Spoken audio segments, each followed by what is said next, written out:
साथ में ये भी मैं आपको बता दूं कि हुजूर पाक सल्लल्लाहु ताला अलैहि वसल्लम की मीलाद की खुशी क्या ये कुरान और हदीस से साबित है भी कि नहीं है, क्योंकि अभी ये 10 दिन बचे हैं 12वीं शरीफ को।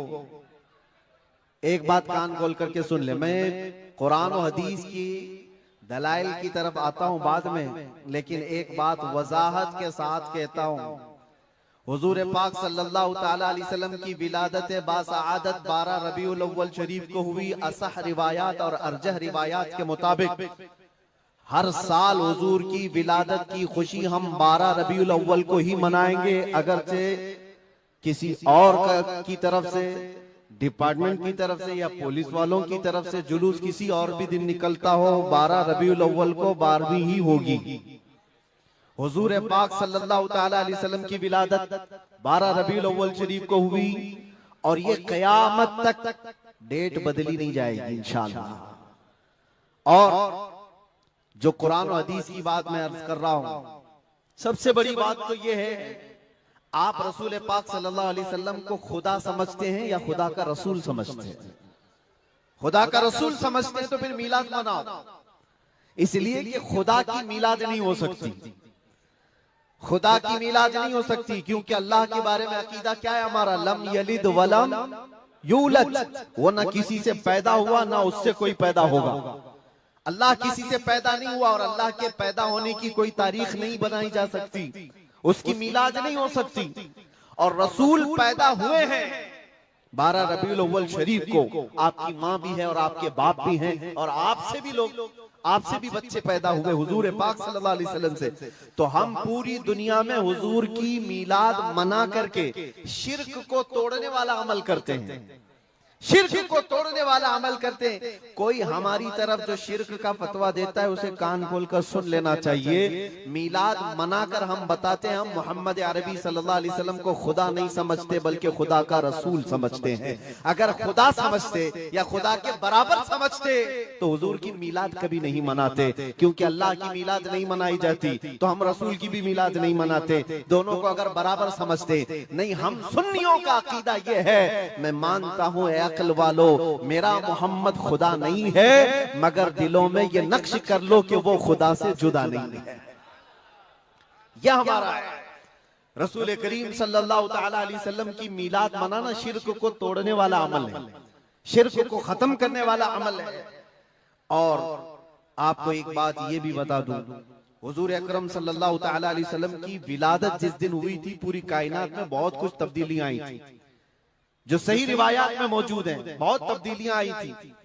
अरब उस वक्त जो रेगजार था, सहरा था, सब्जा देने लग गया, बारिशें बराबर होने लग गई। अरब में आज भी बारिश नहीं होती है, साल में 2-4 बार बारिश के कतरात गिर गए, अलग बात है। मौसम बाज़ाब्ता जैसे बारिश का यहाँ होता है नहीं होता। लेकिन जिस साल हुजूर पाक सल्लल्लाहु अलैहि वसल्लम की विलादत होने वाली, अरब में सब्जे उगने लग गए हैं या बारिश होने लग गई है।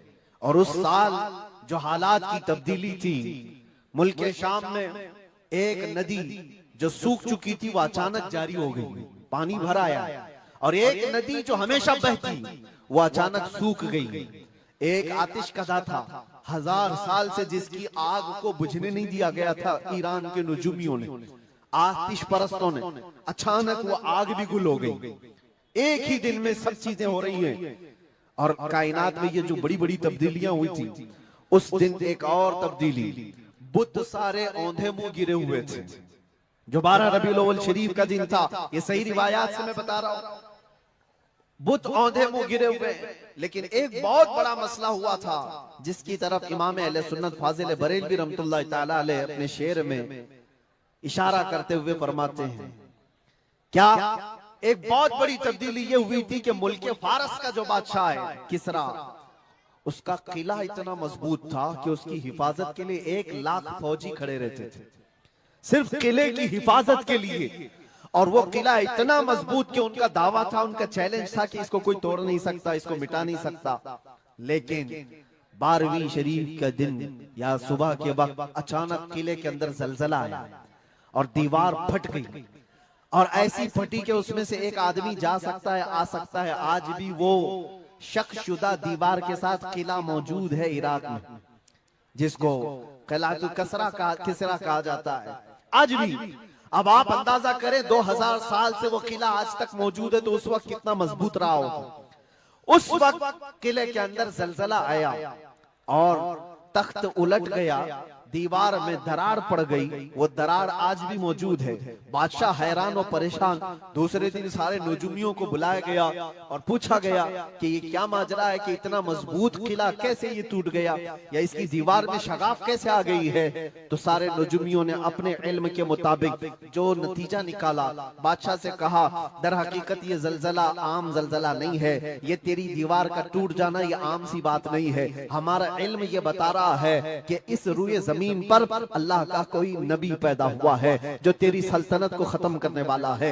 एक बच्चा अरब में ऐसा आया है, आई नई हुकूमत, सिक्का नया चलेगा, आलम में रंग बदला, सुबह शबे विलादत। उस दिन जो हुआ था उसको इमाम अहले सुन्नत क्यों फरमाते हैं, वो एक दिन की बात है ना। हुजूर की विलादत हुई, फारस के किले में क्या हुआ, जलजला आया। हुजूर की विलादत इधर मक्का में हुई और मुल्क फारस में जलजला आया और किले के अंदर दरार आई। अब सुनो, आला हजरत कहते हैं हश्र तक डालेंगे हम पैदाइश मौला की धूम, यानी कयामत तक हम रसूलुल्लाह की मिलाद का जिक्र धूमधाम से मनाएंगे। इसका असर क्या होगा, फारस में तो देखा था किले में जलजला आ गया था, हुजूर के पैदाइश के जिक्र से ही किला हिल गया था। अब हम जब जिक्र करेंगे मिसले फारस नजद के किले गिराते जाएंगे, मिसले फारस नजद के किले गिराते जाएंगे। आज जिन लोगों के किले गिरते हैं या हिलते हैं वो जिक्र मुस्तफा से ही गिरते हैं, लेकिन उसका हमें कुछ असर नहीं होना चाहिए। खाक हो जाएं अदू जलकर मगर हम तो रजा, दम में जब तक दम है जिक्र उनका सुनाते जाएंगे। अजीजा ने गिरामे वक़ार, मैं बहुत छोटे से वक्त के लिए आपके पास आया हूं, लेकिन एक अजीम मैसेज देकर के कि मिलाद मुस्तफा सल्लल्लाहु अलैहि वसल्लम के मौके पर सारे सुन्नियों को यह चाहिए कि सिर्फ झंडे लगाने और कुमकुमे लगाने और बड़े बड़े नारे लगाने से ही ईद मिलादुन नबी का आप एहतमाम नहीं कर रहे हो, बल्कि हर सुन्नी आशिक रसूल को चाहिए कि वो इस मौसम में नहीं बल्कि पूरी जिंदगी उसकी है, लेकिन इस मौसम में खास तौर पर अपने नबी पाक सल्लल्लाहु अलैहि वसल्लम की सीरत तो पढ़ ले, मेरे आका सल्लल्लाहु अलैहि वसल्लम की बायोग्राफी मालूम हो जाए, हुजूर पाक की जिंदगी को समझ जाएगा। तो मेरे अजीजों, ये हवाओं के झोंकों से उसका कभी कुछ बाल बेका नहीं हो सकता। जो नबी पाक सल्लल्लाहु अलैहि वसल्लम को पढ़ा हुआ है वो तूफानों और आंधियों में अपना मजहब नहीं बदल सकता, वो लोगों की लालच पर अपना दीन का सौदा नहीं कर सकता। ये वही लोग हैं जो दीन के सौदा करते हैं जिन्होंने अपने नबी को नहीं पढ़ा है। हुजूर पाक सल्लल्लाहु अलैहि वसल्लम को जिन आंखों ने एक बार देखा है वो सहाबा की जिंदगी तो देख लें, उनको खोलते हुए तेल में भी डाल दिया गया, मगर दामन मुस्तफा से हाथ हटाना तो दूर की बात है, जुबान पर लफ्ज लाना भी उन्होंने कभी गवारा नहीं किया। जानते हो, 3 भाई थे, ये कलयुगी में एक हिकायत लिखी हुई है, 3 सगे भाई थे, एक ईसाई बादशाह ने गिरफ्तार कर लिया। तीनों जवान थे, 20 से 30 साल के बीच में, और बादशाह ने कैद करके उनको सबसे पहले क्या कहा, तुम अपना दीन बदल लो, धर्म परिवर्तन कर लो, मोहम्मद अरबी सल्लल्लाहु अलैहि वसल्लम के जो कसीदे गाते हो छोड़ दो। लेकिन देखो, याद रखो, उसमें से जब बादशाह ने ये बात रखी तो उन्होंने कहा नहीं, हमारा दीन इतना सस्ता नहीं है कि हम तुम्हारी कैद में आते ही बदल डाले।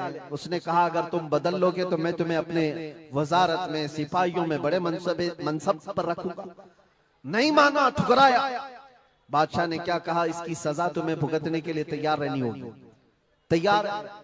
बहुत बड़े एक कढ़ाई में तेल को लाकर खोलते हुए तेल में उसमें से सबसे बड़े भाई को डालने का हुक्म दिया।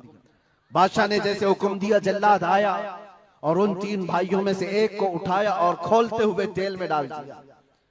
अंदाजा करो, मोमबत्ती पर अगर तुम्हारी उंगली भी लग जाए ना तो चमड़ी जल करके निकल आएगी, और पता नहीं कितने दिन तक इसकी जलन आपको होती रहे। लेकिन एक पकते हुए तेल में डाला जा रहा है, डाल दिया, जिस्म पूरा चरमरा गया।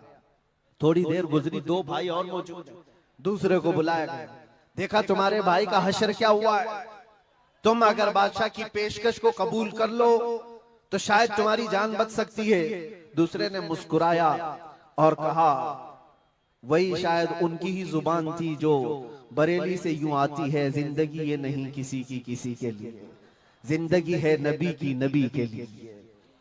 मेरे बड़े भाई को जलाने के बाद अब तो तुमने और भी मुश्किल कर दिया है फैसला।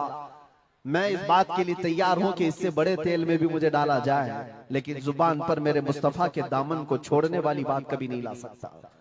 दूसरे भाई को भी उठाया गया और खोलते हुए तेल में डाल दिया। 2 भाइयों की शहादत हो गई जगह पर ही। वो तेल में डालना जुबान पे अल्फाज हो सकता है, आसानी से हम बोल रहे हैं और आप आसानी से सुन रहे हैं। प्रैक्टिकल जिसके साथ होगा वो अंदाजा कर सकता है दर्द और कर्ब किसको कहते हैं, शिद्दत की तकालीफ किसको कहते हैं। मेरे अजीजों, तीसरा जो नौजवान था वो बहुत ही कम उम्र का था, 22 से 23 साल का होगा। बादशाह का जो वजीर वहां पर था, उसने देख करके बादशाह से कहा, इस लड़के को मेरे हवाले कर दीजिए, मैं इसको बदल करके लाऊंगा, मेरा चैलेंज है। क्यों, जान इसकी भी ले लेंगे, मैं इसको बदल करके लाऊंगा। इतने मजबूत लोग कैसे हो सकते हैं अरब के कि खोलते हुए तेल में इनके भाइयों को डाला गया, तब भी ये बदल नहीं रहे। 2 को मरते हुए, अरे यहाँ 1 को डंडा पड़ते हुए देखकर सारे भाग जाएं, और ये 2 को जलते हुए देख करके भी टस से मस नहीं होते। कैसा अकीदा है, कैसा तसल्लुब है इनका। बादशाह ने कहा, किस बात पर तुम्हें यकीन है कि इसको तुम बदल लाओगे? उसने कहा, मुझे भरोसा है, आप मुझे दीजिए 1 महीने का टाइम, इसको बदल कर न लाऊं तो फिर मुझे आप जो सजा दे। बादशाह ने कहा, ठीक है, ले जाओ। तीसरे को खोलते हुए तेल में डालने की बजाय बादशाह ने अपने वजीर के हवाले कर दिया। और दुनिया देखो, वो मेरे अजीजों याद रखो, आशिकाने मुस्तफा से 2 इम्तिहान हर जमाने में होते रहेंगे, आज भी हो रहे हैं और होते रहेंगे। पहला इम्तिहान, मौत से डरा करके तुम्हारा दीन छीन लिया जाएगा। मौत से डरा करके ये हो जाएगा, वो हो जाएगा, तुम्हें ये कर दिया जाएगा, वो कर दिया जाएगा। मौत का डर, खौफ तुम्हारे कदमों में डगमगाहट लाने के लिए लाया जाता है। अगर मौत से नहीं डरता कोई आदमी, तो उसके साथ दूसरा पैंतरा क्या खेला जाता है। ये दुनिया का दस्तूर है, हमेशा से जब देखती है दुनिया के ये मौत से डरता नहीं है, तो फिर इसको औरत और दौलत की लालच से खरीदने की कोशिश की जाती है। ये 2 चीजें ऐसी हैं जो अच्छे अच्छों का सौदा कर जाती हैं। बहुतों ने अपना ईमान सिर्फ शबाब पर बेच दिया है, हुस्न शबाब को देख करके।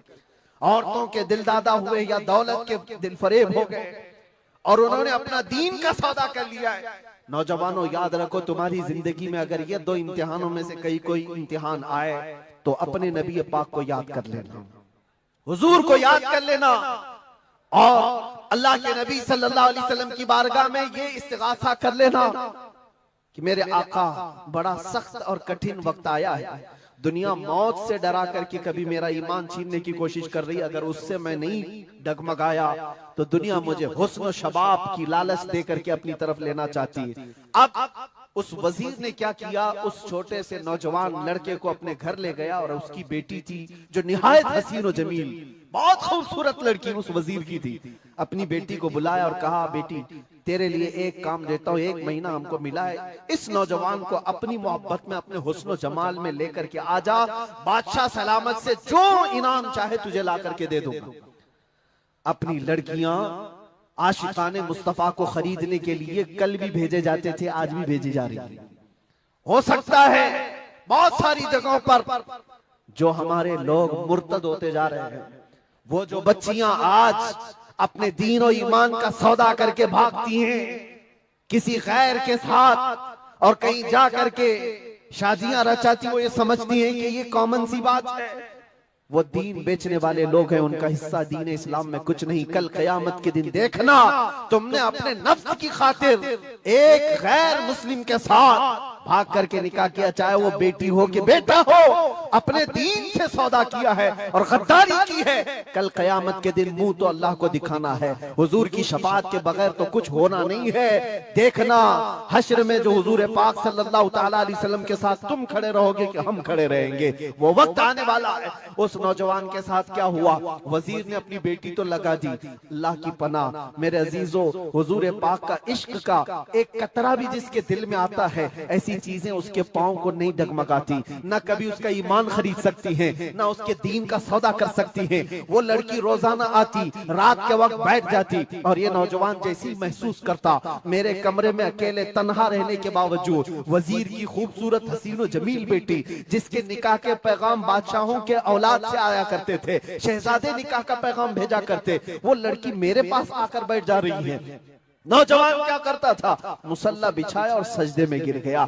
जब तक वो उठती नहीं थी ये सर उठाता नहीं था। ये रात भर के सजदे इसके इसी तरह रहते, वो ऊँगती रहती, देखती रहती, इंतजार करती रहती और थक करके वापस चली जाती। महीना गुजरने को आया था मेरे अजीजों, उस नौजवान ने आंख भरकर एक बार देखा भी नहीं, और वो थक हार करके महीना खत्म होने के बाद उस नौजवान को मुखातब करके कहती है, ऐ नौजवान एक बार मेरे हुस्न को देख तो ले। मुझे देखने के लिए बादशाहों के बेटों की भी कतार लगती है, कई बड़े बड़े लोग पैसों के अंबार लगा सकते हैं मेरे हुस्न को देखने के लिए, एक तू है कि मैं आता हूं तो मुसल्ले पे गिर जाता है। उठ एक बार देख तो ले, मुझे अल्लाह ने कैसा हुस्न दिया है, कैसा जमाल दिया है, एक बार देख तो ले। उस नौजवान ने आंखें झपकाए बगैर, पलटे बगैर जवाब दिया कि ऐ खातून तू अपना ये हरबा इस्तेमाल करना बंद कर दे, ये तेरा काम मुझ पर चल नहीं सकेगा। वजह यह है जिन आंखों में एक बार जमाले मुस्तफा बस चुका हो उसको दुनिया का हुस्न कभी धोखा नहीं दे सकता, दुनिया का जमाल उसे खरीद नहीं सकता। वो खातून उठ गई और जवान की इन बातों से उसके दिल पर ऐसा वलवला तारी हुआ। वो खातून कहती है, ऐ नौजवान खड़ा हो जा, मैं तुझे खरीदने नहीं आई, मैं तुझे अपनी दामे फरेब में फंसाने नहीं आई, उठ जा, अब मेरी एक अर्जी सुन ले। नौजवान उठा और पूछा क्या अर्जी है। कहती है कि मैं अब तेरी मोहब्बत में गिरफ्तार हूँ, मैं चाहती हूँ कि तू मेरे दीन में ना आ बल्कि तू अपने दीन में मुझे दाखिल कर ले। जिसके हुस्न ने तेरी आंखों को ऐसा बाकमाल बनाया है कि तन्हा होते हुए भी कभी तूने मेरे हुस्न को नहीं देखा, मैं चाहती हूँ कि उस हुस्न के पैकर जमाले मुस्तफा की मैं भी दिलदादा हो जाऊं। उस नौजवान को उठाया और कहा, मुझे पढ़ा दे ला इलाहा इल्लल्लाह मुहम्मदुर रसूलुल्लाह। हर जमाने में आशिकाने मुस्तफा जो होते हैं, हर जमाने में जो आशिकाने मुस्तफा होते हैं, वो दूसरों की छाप अपने ऊपर लेते नहीं हैं, बल्कि जहां जाते हैं अपनी छाप दूसरों पर छोड़ करके आते हैं।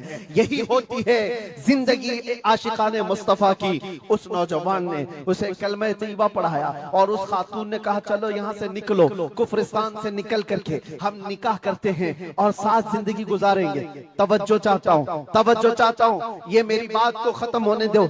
ऐ नौजवानों, आज तुम्हें कोई बहकाने वाला, खोलते हुए तेल में डालने वाला नहीं है, उसके बावजूद तुमने पता नहीं अपने कितने घंटे ये सारे सोशल मीडिया पर आई हुई ऐसी हसीना और जमीलाओं के पीछे अपनी रातें बर्बाद कर डाली। तुम्हें पता नहीं ये आंखें अल्लाह ताला ने तुम्हें किस लिए दिए हैं। दुआ ये करो कुछ ऐसा कर दे मेरे किरदिगार आंखों में, हमेशा नक्श रहे रूए यार आंखों में। उन्हें न देखा तो किस काम की है ये आंखें कि देखने की है सारी बहार आंखों में। अजीजा ने गिरामी, उस नौजवान ने उस खातून की बात सुन ली और कहा, चलो मुझे इस जगह से, इस कैद से निकालो, हम ये शहर छोड़ देते, ये मुल्क छोड़ देते हैं। उस खातून ने उस नौजवान को आजाद किया और साथ लेकर चल पड़ी, शहर भी छोड़ दिया, बाहर निकल पड़े। रात का वक्त है, अचानक वो आधा रास्ता तय किए कि पीछे से घोड़ों के दौड़ने की आवाज आई। तवज्जो चाहता हूँ, एक फौज आ रही है और हिनहिनाने वाले घोड़ों की आवाजें आने लगी। दोनों डर गए। नए लोग हैं, नौजवान लड़का है, नौजवान लड़की है और शहर से भागे हुए हैं, दीन इस्लाम कबूल करके निकले हुए हैं। बादशाह को हो सकता है खबर हो गई होगी, वजीर को पता चल गया होगा कि कैद से निकला हुआ ये फरार मुजरिम हमारा शहर छोड़कर जा रहा है। पूरी फौज आती हुई नजर आ रही थी। ये दोनों एक दरख्त के पीछे ओट पर छुप कर खड़े हो गए। पता नहीं अब इसके आगे क्या होने वाला है, हमें गिरफ्तार कर लिया जाएगा, हो सकता है हमारा भी अंजाम वही होगा जो हमारे दो भाइयों के साथ हुआ। लेकिन इत्तेफाक की बात है, वो घोड़े करीब से करीब आते गए, वो फौज करीब आ गई और जब आ गई तो करीब आकर वो फौज रुक गई। इन्होंने देखा नहीं ये फौज कौन थी, ये लोग कौन थे। दरख्त के पीछे छुपे हुए हैं नौजवान और वो दुशीजा।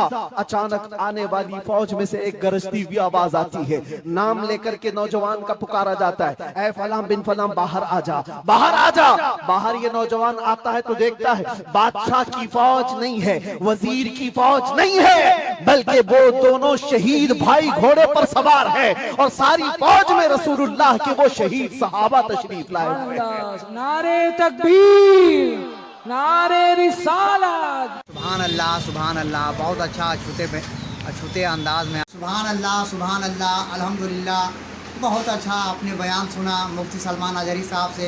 ईद मिलादुन नबी मनाना चाहिए या नहीं मनाना चाहिए, बाकी आपको समझ में आ ही गया होगा। और बाकी आप हमें सपोर्ट कीजिए तो इंशाअल्लाह ताला इसी तरह हम बयान लेके आते रहेंगे। और लास्ट का बयान भी और अच्छा लगा कि ताकि 3 भाई थे और 2 भाइयों को बादशाह ने तेल में डाल दिया, जब खौलता हुआ तेल में डाल दिया, मगर तीसरा भाई का ईमान नहीं डगमगाया। उसी तरह मैं आपको यही कहूँगा कि अगर जब आप मोमिन हैं तो आपका भी ईमान नहीं डगमगाना चाहिए और ईद मिलादुन नबी आप मनाएं और अल्लाह की इबादत करें। जहाँ भी रहें आप अल्लाह की इबादत और रसूलुल्लाह से मोहब्बत ज़रूर रखें। कि गली गली सज गई सज गई सज गई, शहर शहर सज गया सज गया सज गया, आए नबी प्यारे नबी मेरा भी घर सज गया। मरहबा या मुस्तफ़ा, मरहबा या मुस्तफ़ा, मरहबा या मुस्तफ़ा, गली गली सज गई शहर शहर सज गया, आए नबी प्यारे नबी मेरा भी घर सज गया। मरहबा या मुस्तफ़ा, मरहबा या मुस्तफ़ा। देख लीजिए आप, हम भी अपना घर को सजा लिए और ईद मिलादुन नबी आज था और बहुत अच्छे से ईद मिलादुन नबी इधर मनाया गया जाकिर नगर बटला हाउस। और जाकिर नगर बटला हाउस में हम गए थे जुलूस में और इंशाअल्लाह ताला बहुत अच्छा से जुलूस मनाया गया और पुलिस भी थे वहाँ पर, मगर बहुत बेहतरीन से मनाया गया। और मैं आपको यही कहूँगा कि जब आप ईद मिलादुन नबी मना रहे हैं तो बेहतरीन से मनाएं और गैर लोगों को मौका ना दीजिए कहने के लिए। कुछ भी आप ऐसा उटपटांग हरकत ना करें जो गैर लोग आपको कहें कि ये मुसलमान होकर ऐसा काम कर रहे हैं। तो मैं आपसे यही कहूँगा, रिक्वेस्ट आपसे है कि आप अच्छे से ईद मिलादुन नबी मनाएं और इंशाअल्लाह ताला कल फिर मिलते हैं आपसे एक नई वीडियो के साथ। अल्लाह हाफिज़, अस्सलाम वालेकुम।